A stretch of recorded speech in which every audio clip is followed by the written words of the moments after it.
अस्सलाम वालेकुम, welcome to my YouTube channel. आज हमारा टॉपिक है मजीद अमजद। मजीद अमजद के हम हालात ज़िंदगी पढ़ेंगे, उनकी वफ़ात के बारे में, उनकी तालीम के बारे में, शेरी मजमूए ये पढ़ेंगे। ठीक है, लेकिन लेक्चर शुरू करने से पहले मैं आपसे रिक्वेस्ट करूँगी, अगर आपने हमारा चैनल अभी तक सब्सक्राइब नहीं किया तो अभी सब्सक्राइब कर लें।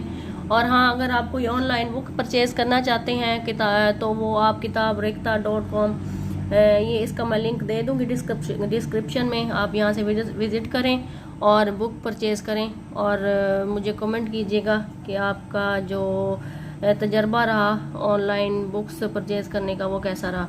ठीक है, टॉपिक शुरू करते हैं। मजीद अमजद के हम पढ़ेंगे हालात ज़िंदगी। मजीद अमजद जो हैं गज़ल के साथ साथ नज़्म के भी शायर हैं। ठीक है, उनकी हालात ज़िंदगी पढ़ते हैं आज। मजीद अमजद का ख़ानदान शुरू ही से इल्म फ़ज़ल का वारिस चला आ रहा है। ठीक है, उनके अजदाद में मौलवी नूर अहमद अपने ज़माने के मशहूर आलिम थे। ठीक है, इसी इल्म फ़जीलत की वजह से जंग के उसा और दाई रियासत ने उनको 1810 में चनियोट से मुस्तकिल तौर पर जंग में आबाद होने पर आमादा किया। इस ख़ानदान के इल्म फ़ज़ल की शोहरत मियाँ ग़ुलाम कासिम के साहबजादा मियाँ नूर मोहम्मद की वजह से हुई। यहाँ नूर मोहम्मद का इंतकाल 90 बरस की उम्र में जो है 1947 में हुआ। मियाँ नूर मोहम्मद पहले जामिया मस्जिद कोट रोड झंग के सदर इमाम थे। ठीक है, जामिया मस्जिद कोट रोड झंग में जो है वो सदर इमाम थे। फिर जामिया मस्जिद कुतुबुद्दीन में इस मनसब पर फाइज रहे और ज़िंदगी के आखिरी दिनों तक इस दीन की खिदमत सर अंजाम देते रहे। मियाँ नूर मोहम्मद जनाब मजीद अमजद के नाना थे। ठीक है, ये मजहबी शख्सियत जो है वो मजीद अमजद के नाना थे। मजीद अमजद झंग मघियाना में 29 जून 1914 में पैदा हुए। उनके वालिद का नाम अली मोहम्मद था, जो महकमा तालीम में मुलाजमत थे। ठीक है, मुलाजिम थे। अभी वो 3 वर्ष के थे कि उनके वालिद ने दूसरी शादी कर ली और वो अपनी माँ के साथ मियाँ नूर मोहम्मद के साथ ज़ेरे साया परवरिश पाते रहे। उनसे फ़ारसी और अरबी की इब्तदाई किताबें पढ़ी। बाप की शफकत से महरूमी का दुख उन्हें सारी ज़िंदगी रहा। आपकी शादी हुई मगर कामयाब ना रही। ठीक है, मजीद अमजद को कोई औलाद ना थी और ना ही कोई हकीकी बहन भाई थे। मतलब ज़िंदगी जो है दुखों से भरी पड़ी है। इब्तदाई तालीम के बारे में अगर हम पढ़ें तो उन्होंने वो जंग में हासिल की। 1930 में इस्लामी हाई स्कूल से मैट्रिक का इम्तिहान पास किया।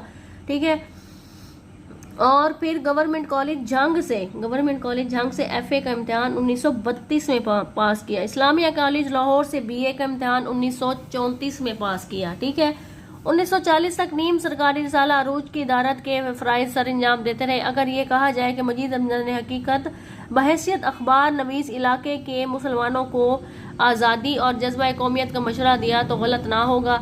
मजीद अमजद अरूज के लिए नज़में भी लिखा करते थे। ठीक है, उन्होंने हज़रत उमर का ख़त दरियाए नील के नाम पर तारीखी वाक़या पर जो है वो लिखी। ये पहली नज़्म थी जिसने उनकी शोहरत को हिंदुस्तान के कोने कोने में पहुंचा दिया। फिर मजीद अमजद अरूज से अलग हो गए।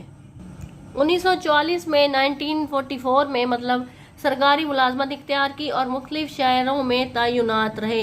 असिस्टेंट फूड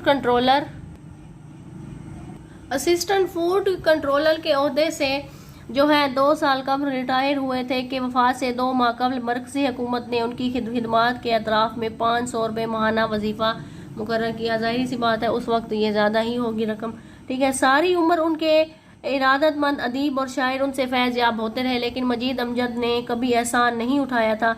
दफ्तर से घर या स्टेडियम, होटल या बज़्म फ़िक्र अदब की लाइब्रेरी ही उनकी आमाजगाह रही। साहिवाल की मशहूर तफरीगाह का नाम अमजद पार्क और साहिवाल हॉल का नाम अमजद हॉल से बदल दिया गया। बहरहाल वो जहाँ भी रहे, लेकिन जंग शहर से उनकी वाबस्तगी हर हाल में ही रही। मजीद अमजद को उनके दुख भरी ज़िंदगी ने इंतहाई तन्हाई पसंद बना दिया था। उनकी वफ़ात के बारे में पढ़ते हैं।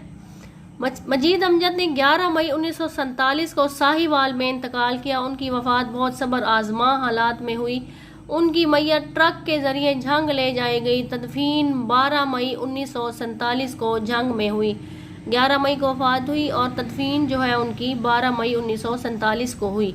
ठीक है, सब्र आजमा हालात का सामना किया मजीद अमजद ने। ठीक है, उनकी मजीद अमजद की शायरी के बारे में अगर मैं आपको बताऊं तो उन्होंने गज़ल के अलावा नज़मों में भी जो है तजर्बा किया, मंजर निगारी बेहतरीन तरीके से करते थे, जज्बात को अच्छे तरीके से बयान करते थे, ठीक है। उनके शेरी मजमूए पढ़ते हैं। आपका मशहूर शेरी मजमूआ शब रफ्ता है। इसके अलावा 4 मजमूए मतबूआ और गैर मतबूआ हैं, मतलब कोई कुछ छप चुके हैं और कुछ नहीं छपे।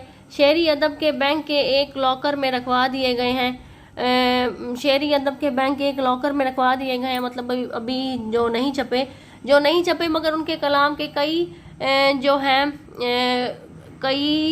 उनके कलाम के कई जो मजमूए रखे गए हैं,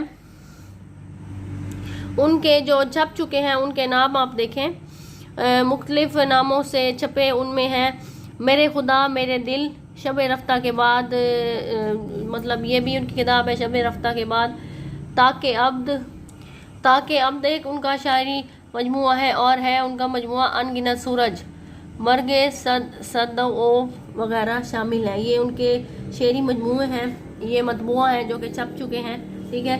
ये मुख्तसर तारुफ मजीद अमजद का आपको उम्मीद है आपको समझ आया होगा लेक्चर, ठीक है। अगर आपको वीडियो पसंद आई है तो लाइक और शेयर करें, और हाँ, हमारे चैनल को सब्सक्राइब करना ना भूलें ताकि उर्दू लेक्चर जो है आपको बर वक्त मिलते रहें। Thanks for watching.